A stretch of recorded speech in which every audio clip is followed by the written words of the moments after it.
Colony ஆதிக்கத்தின் போது ஐரோப்பிய கப்பல்களை தாக்கி கொள்ளையடிக்கும் மலபார் கடற்கொள்ளையர்களை மையப்படுத்தி ஜே விடல்ஃப் என்பவரால் எழுதப்பட்ட நூல்தான் தி பைரேட்ஸ் ஆஃப் மலபார்.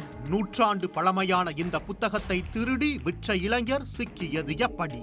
உதகையில் 150 ஆண்டுகள் பழமை வாய்ந்த நூலகம் ஒன்று செயல்பட்டு வருகிறது. இந்த நூலகத்தில் கடந்த அக்டோபர் மாதம் இலக்கிய திருவிழா நடைபெற்றது. இதில் எழுத்தாளர்கள் உட்பட பலர் கலந்து கொண்டனர். அதில் நீலகிரி நூலகம் நிர்வாகம் சார்பில் புத்தக கண்காட்சி அமைக்கப்பட்டிருந்தது.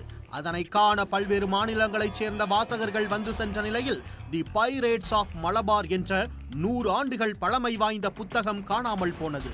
இதனால் அதிர்ச்சியடைந்த நீலகிரி நூலக நிர்வாகத்தினர் அது குறித்து ஊட்டி மத்திய போலீஸ் நிலையத்தில் புகார் அளித்தனர். இதுகுறித்து போலீசார் வழக்கு பதிவு செய்து விசாரணை நடத்தி வந்தனர். இந்நிலையில் 2 மாதத்துக்கு பிறகு நீலகிரி நூலக புத்தக கண்காட்சியில் திருடுபோன புத்தகத்தை கர்நாடக மாநிலம் பெங்களூருவை சேர்ந்த 34 வயது தப்நாத் என்பவர் தனது இன்ஸ்டாகிராம் பக்கத்தில் விற்பனைக்கு உள்ளதாக பதிவிட்டிருந்தார். இன்ஸ்டாகிராமில் வாடிக்கையாளர்கள் 10,000, 15,000 ரூபாய் வரை விலைக்கு கேட்டும் அவர் வழங்கவில்லை. இன்னும் கூடுதல் விலை கேட்பவர்களுக்கு மட்டுமே அந்த புத்தகம் வழங்கப்படும் என அறிவித்தார். இந்த பதிவை நீலகிரி நூலக நிர்வாகத்தினர் பார்த்து அதிர்ச்சி அடைந்ததுடன் அது தொடர்பாக ஊட்டி மத்திய காவல் நிலைய போலீசாருக்கு தகவல் தெரிவித்தனர்.